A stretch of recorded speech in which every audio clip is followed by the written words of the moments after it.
तर दुसऱ्याची सुद्धा अपेक्षा पूर्ण करणं एवढी तयारी माणसानं ठेवावी. कळलं असेल मी काय बोललो, मला काय म्हणायचंय आणि तुम्ही काय वागला. तुम्हाला काय म्हणायचंय? एकच ऐका ऐका, तुम्हाला काय म्हणायचंय हे माझ्या बुद्धीनुसार मला कळलं, पण आता बोललो तर इथंच सगळं संपेल. सांगा. ऐक, मी नमस्कार करतोयस का असं विचारण्याच्या मुळाशी कारण आहे. काय? कारण राजकुमारांचा शिष्टाचार असतो. ज्येष्ठ व्यक्ती दिसली, भले तो वैरी जरी असला तरी त्याच्या चरणापाशी माता झुकवायची असते, नमस्कार करायचा असतो. माझी ऐक माझा ऐकून घे. रणभूमीत उतरल्यानंतर आपला वैरी जरी असला तरी रणभूमीत त्याचं स्वागत करण्याची पद्धत आहे.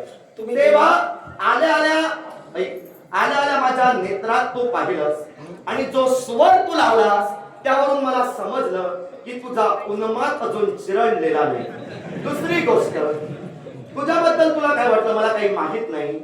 तुझ्याबद्दल मला बरंच काही माहित आहे, कारण तू काय बोललास, समोरच्याची इच्छा, समोरच्याच्या भावनांचा सुद्धा विचार माणसानं करावा. मला फक्त एक सांग, नाव तुझं सुयोधन की दुर्योधन? सुयोधन. मग तुला दुर्योधन का मिळाला? मला माहित.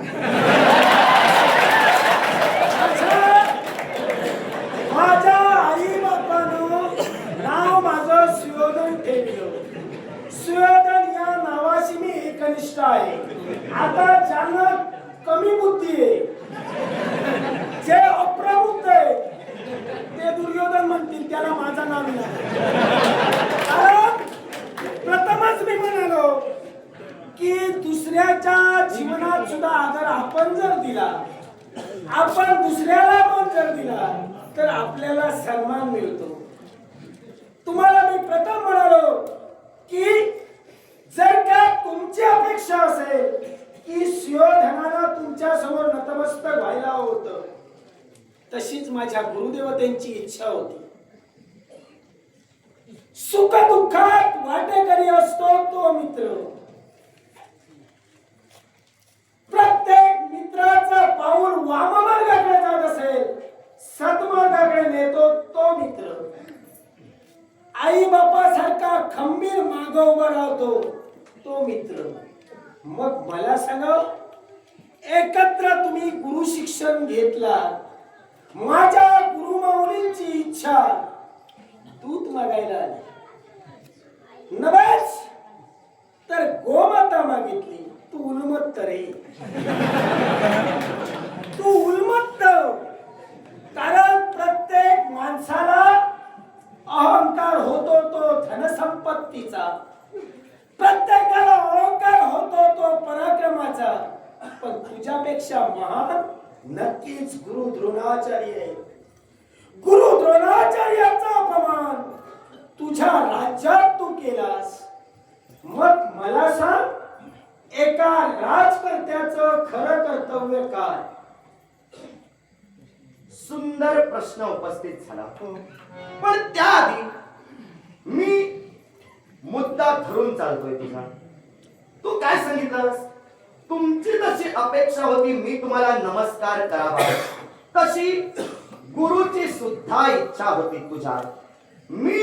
तू माझ्या चरणापाशी नमस्कार करावा, तुझी माता चुकवावी अशा अपेक्षेनं तुला सांगितलं नाही, पण तो शिष्टाचार आहे, त्या शिष्टाचारानुसार नमस्कार करण्याची तुझी कुवत आणि तुझे विचार मला दिसले नाही.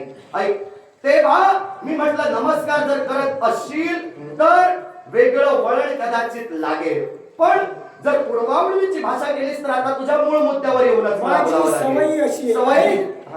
माझी सवयच अशी आहे, जो नम्र आहे त्याच्या समोर मी नतमस्तक कानाक असेल, पण जो उन्मत्त आहे त्याला जागा दाखवल्याशिवाय जात नाही. आता जर हा रूपच तुझ्या नजरेत उन्मत्त नाही, मला तुझ्या शब्दांचं स्पष्टीकरण हवंय. अशी काय घटना घडली, माझ्या हातून मी काय असा अपराध केला जो तुझ्या नजरेत उन्मत्तपणाचा आणि अपराधी? माझ्या गुरुमाऊलींच्या जीवनात तुम्ही जो केला हा उन्मत्तपणा. ऐका, प्रत्येक राजकारणी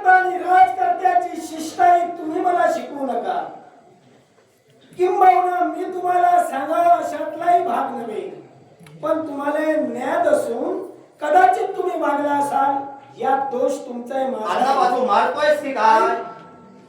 बाजू सांगतोय तेवढं अत्यंत बोलू नको. नाही, मगाशी ते काही तू बोललास ना, आता बोललास त्यात फरक दिसतोय. राजकर्ता म्हणजे दयेचा सागर, राजकर्ता म्हणजे कृपेची पाखर छाया.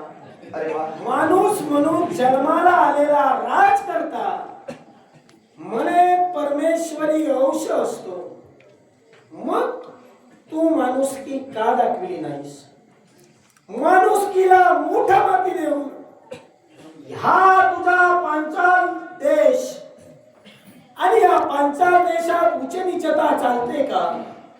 किंबहुना गरीब श्रीमंती चालते का?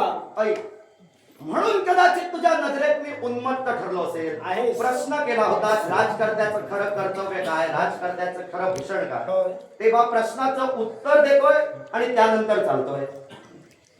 प्रत्येक राजकर्ता हा विष्णू अंश आहे. पृथ्वीराजांनी केलेली प्रतिज्ञा, पृथ्वीराजांनी मेदिनीचं दोहन केलं आणि त्यानुसार त्यांनी केलेली राजा म्हणून प्रतिज्ञा समस्त राजकर्त्यांसाठी खऱ्या अर्थानं ग्राह्य ठरली गेली. तेव्हा जो राजा राजगादीवर न्यायदंड हाती घेऊन राजा म्हणून अधिष्ठित होतो, त्या राजाचं कर्म बोलतोय. 4 वर्णांचं राजानं पालन करावं. 4 वर्णात भेदाभेद राजानं बाळगू नये. अर्थात राजाचं खरं कर्तव्यच मुळी आहे 4 वर्णाचं राजानं पालन करावं. आता माझा पांचाल नगरीत उच्च नीच गरीब श्रीमंत हा भेदाभेद चालतो का? माझ्या राज्यात उच्च नीच गरीब श्रीमंत श्रेष्ठ कनिष्ठ हा भेदाभेद चालत नाही. पण तुझा गुरुबाबत ती कृती मला करावी लागली याच्या मुळाशी कारण कसं होतं? कारण काय तर तुझा गुरु माझ्यापर्यंत ज्या उद्देशाने आला होता तो उद्देश मला त्याचा रुचला नव्हता. का रुचला नाही याच्या मुळाशी कारण होतं. ज्यावेळी पांचाल नगराच्या राजप्रासादी द्रोणांनी म्हणजे तुझ्या गुरूंनी पावलं टाकली त्यावेळी त्यांना एक गाय फक्त माझ्याकडून हवी होती. तेव्हा त्यांना ती गाय देण्यासाठी मी नकार कधीच दर्शवला नव्हता. मी त्यांना होकारच दर्शवला. मी सहज गर्व एका ब्राह्मणाला गोदान म्हणजे गाय दान स्वरूपात देऊन मला धन्य होऊ दे. त्यावेळी तुझ्या गुरुचा उन्माद जागृत झाला. तुझा गुरु मला काय सांगू लागला? मला तुझं दान नको, मैत्रीची भेट म्हणून मला दे.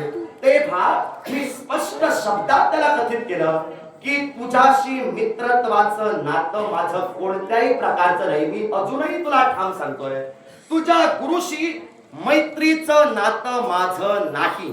तू बोलून मोकळा झाला. मित्रत्वाचं स्पष्टीकरण तू दिलास. आई बापासारखा संकट समय ठाम उभा राहतो तो मित्र. बंधूप्रमाणे एकमेकांना सहकार्य करतो तो मित्र. मग मित्रत्वाची व्याख्या ही द्रुपदाच्या बाबतीतच लागू केलीस. म्हणून जर तू मला उन्मादी म्हणत असशील तर तुझा गुरु काय धुतल्या तांदळाचा होता? मला फक्त एवढंच सांग तुझ्या गुरुनं असं काय सत्कर्म केलं म्हणून द्रुपद उन्मादी आणि तुझा गुरु तू खऱ्या अर्थानं धन्य तो म्हणतोय? काय गुरु द्रोणाचार्यांनी कपट केलं? कपट केला हे ऐकायचं असेल? अधर्म केलं. अधर्म निश्चितच तुला केला. जे म्हणायचंय ते म्हण. नेमकं त्यांनी काय केलंय मला कळायचं. तुझ्या गुरुनं कारण माझ्या दृष्टीनं गुरु हा माझ्यासाठी चांगलाच आहे. कारण काय माहितीये का? तू जेव्हा जन्माला आला होतास तेव्हा अपशकुन झाले होते. तू जन्माला आला होतास तेव्हा गाढवं ओरडली होती. तू जेव्हा जन्माला आला होतास तेव्हा कित्येक दुश्चिन्ह दिसत होती. तेव्हा व्यासांनी ऐक ऐक माझा अजून बोलून झालेला नाही. काय झालं तरी चालेल. आलो त्यावेळी गाढवं आले ओरडली. रक्ताचा पाऊस म्हणे पडला. पाऊस का मी पाडला होता काय? तू जन्माला आलास त्यावेळी काय काय घडलेलं? ऐक निसर्ग तोच होता. ऐक नियती तीच होती. नियती त्यांना ज्या दिवशी ते करायचं होतं आणि त्याच वेळेला माझा जन्म आला. माझा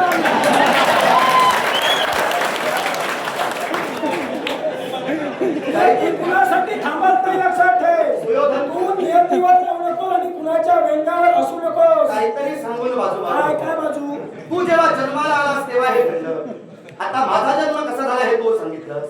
पण माझा जन्म झाला होता तेव्हा एकही दुश्चिन्ह घडलं नव्हतं. घडलं असेल तर कारण त्या दिवशी देवतांनी ठरविलं नाही नियती घडवायची नाही. हा दोष माझा नव्हे, नियतीचा आहे. काहीतरी सांगू नको. काय तू जेव्हा तू सांगशील ते बरोबर. मी सांगतो तेच बरोबर आहे. मी सांगतो तेच बरोबर मी आहे. सांगतोय ते बरोबर ते आहे. चुकीचं आहे. कसं ते सांगतो तुला पटवून घे, मी मला वाटत कसं नाही. कसं ते हा, सांगतो. सांग. तू जेव्हा जन्माला आला होतास तेव्हा ही दुश्चिन्ह झाली होती. तेव्हा तुमच्या श्रेष्ठांनी सांगितलं होतं हा पुत्र जन्माला आलाय तो खऱ्या अर्थानं दुश्चिन्हानं जन्माला आलाय. हे अपशकुन ज्या अर्थी दिसत आहे त्या अर्थी हा पुत्र या कुलाच्या कुलक्षयाला सुद्धा कारणीभूत ठरेल. तेव्हा याच तुमच्या श्रेष्ठांनी तुझ्याबद्दल अविश्वास दाखवला. आता तू तुझ्या गुरुचा स्वाभिमान घेऊन माझ्याकडे आलास आणि तू जे बोलतोयस त्यावरून तुला दुर्योधन काय म्हणतात हे आता मला समजलं. तू सांगण्याची गरज नाही. तेव्हा तू ज्यावेळी जन्माला आला होतास त्यावेळी हे सारे अपशकुन घडले होते आणि त्यामुळं कदाचित तुझी बुद्धी ही कमी राहील. ऐक, तुझ्या प्रश्नाचं उत्तर देतोय. तू काय मला सांगितलंस? माझ्या गुरुनं काय असा अधर्म केला? तुझ्या गुरुनं अधर्म एक नाही, तुझ्या गुरुनं अनेक अधर्म केले, पण द्रुपदाबद्दल तू एकही असा अधर्म सांगू शकत नाहीस याबद्दल मला ठाम विश्वास आहे. तेव्हा तुझ्या गुरुचा अधर्म आता ऐकूनच ज्यावेळी तुम्ही सारे राजकुमार द्रोणांकडे शिक्षण घेत होता, द्रोणांनी तुमचं गुरुत्व ज्यावेळी स्वीकारलं त्यावेळी शिक्षण घेत असताना एक घडलेली घटना आता सांगशील तुला कसं समजेल? मी तुमची माहिती घेऊनच फिरतोय. तेव्हा एक घडलेली घटना, ती घटना कोणती? तर गुरु हा निर्मळ प्रबोधन करणारा हवा. गुरुनं शिष्यांना हात सोडून द्यायचं असतं. तेव्हा द्रोणांनी केलेलं तुमच्या बाबतीतीलच कपट कदाचित तुला माहित नसेल, मी तुला सांगतो. कौरव आणि पांडव हे राजकुमार त्यांच्याकडे शिकत असताना तुमच्याच बरोबर त्यांचा पुत्र अश्वत्थामन शिक्षण घेत होता. हे विधान तुला मान्यच करावं लागेल, कारण मी तुझ्याकडे प्रश्न सोडत नाही, तू थट्टेवर विषय घेशील. तेव्हा अश्वत्थामन सुद्धा त्या क्षणाला तुमच्या बरोबरच शिक्षण घेत होता. तेव्हा धनुर्विद्येचं शिक्षण ज्यावेळी तुम्हाला हे द्रोण देत होते त्यावेळी ते आपल्या पुत्राला आणि धनुर्धरी पार्थाला, ज्याला त्यांनी अजून तो धनुर्धर तसा झालेला नाही पण त्यांनी आशीर्वचन दिलेलं आहे, विश्वास तू सर्वश्रेष्ठ धनुर्धर होशील. तेव्हा त्या धनुर्धराला धनुर्विद्येचं गुप्त शिक्षण तुम्हाला डावलून त्यांनी दिलं. ते सुद्धा कोणत्या रीतीनं? तर शिक्षण देत असताना साऱ्या राजकुमारांच्या हाती त्यांनी एक पात्र दिलं आणि त्या पात्रात जो कोणी गंगा तटावर जाऊन पाणी त्या पात्रात भरून घेऊन सर्वप्रथम येईल त्यालाच हे ज्ञान दिलं जाईल अशी अट ठेवली गेली. तेव्हा ज्यावेळी धनुर्धरी पार्थाला समजलं की साऱ्यांची पात्र ही सम आहेत, पण अश्वत्थामांच्या हाती असणारं पात्र हे लहान आहे, लहान आणि ते पात्र खोलगट असल्यामुळं त्यात पाणी स्थिर राहतं. पण तुमच्याकडे असणारं पात्र आणि अश्वत्थामांच्या हाती असणारं पात्र यात फरक आहे. त्यामुळं तुमच्यातील पाणी त्यांच्यापर्यंत येत असताना सांडतंय. तेव्हा धनुर्धारी पार्थानी म्हणजे त्या अर्जुनानं जेव्हा हे जाणलं तेव्हा त्या अर्जुनानं गुरुकडून एक विद्या मिळवली होती, वारुणास्त्र. त्यानुसार त्यांनी त्यायोगे म्हणजे त्या अर्जुनानं त्या पात्रात पाणी भरून पहिल्यांदा दाखवलं. तेव्हा फक्त दोघांनाच धनुर्विद्येचं गुप्त ज्ञान, धनुर्विद्येचं ज्ञान ते सर्वांना देत होते, पण त्या पलीकडचं गुप्त ज्ञान हे दोघांनाच दिलं. मग एक गुरु जर आपल्या शिष्यात तुझा भाव निर्माण करतो, एक गुरु आपल्या शिष्यात जर ज्ञानार्जनाबाबतीत दुभंगता निर्माण करतो, तर हा गुरु तुम्ही धर्माचा केलात की अधर्माचा केलात? स्पष्ट उत्तर दे. धर्माचा. कसा काय?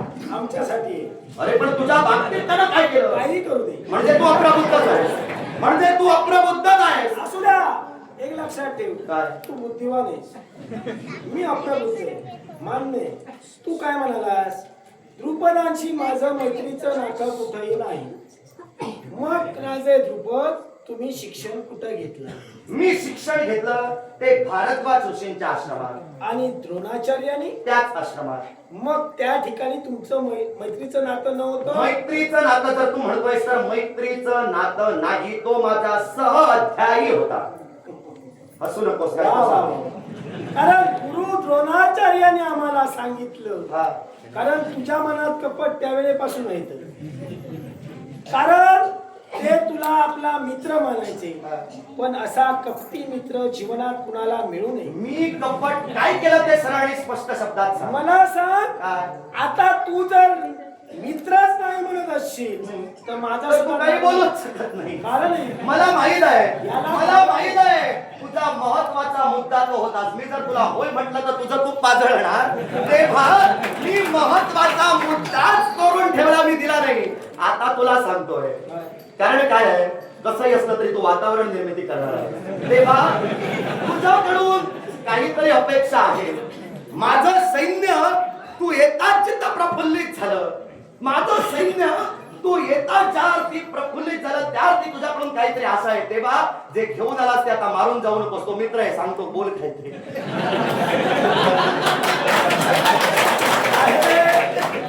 आहे की बोलतोय? मित्र आहे की नाही? मी माझं मत तुला स्पष्ट सांगितलेलं आहे. मग मित्र नसेल तर मला बोलायचं नाही. मला एकच म्हणायचंय, माझ्या गुरुमाऊलींचा तुम्ही अपमान केला.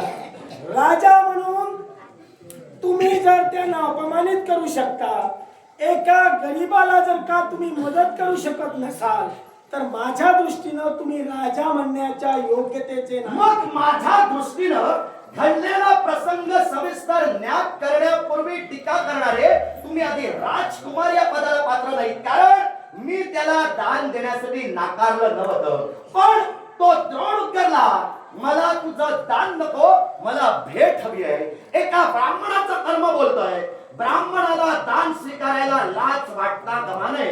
मग त्यानं ज्या अर्थी दान स्वीकारलं नाही, मी त्याला थेट नकार दर्शवला नाही. मी त्याला म्हणालो होतो की ब्राह्मणाला दान देण्याचं पुण्य मला मिळेल, पण त्याला ते घ्यायचं नव्हतं. यात माझी चूक नाही, तुझा गुरु खऱ्या अर्थानं कमनशिबी आहे. मग ज्या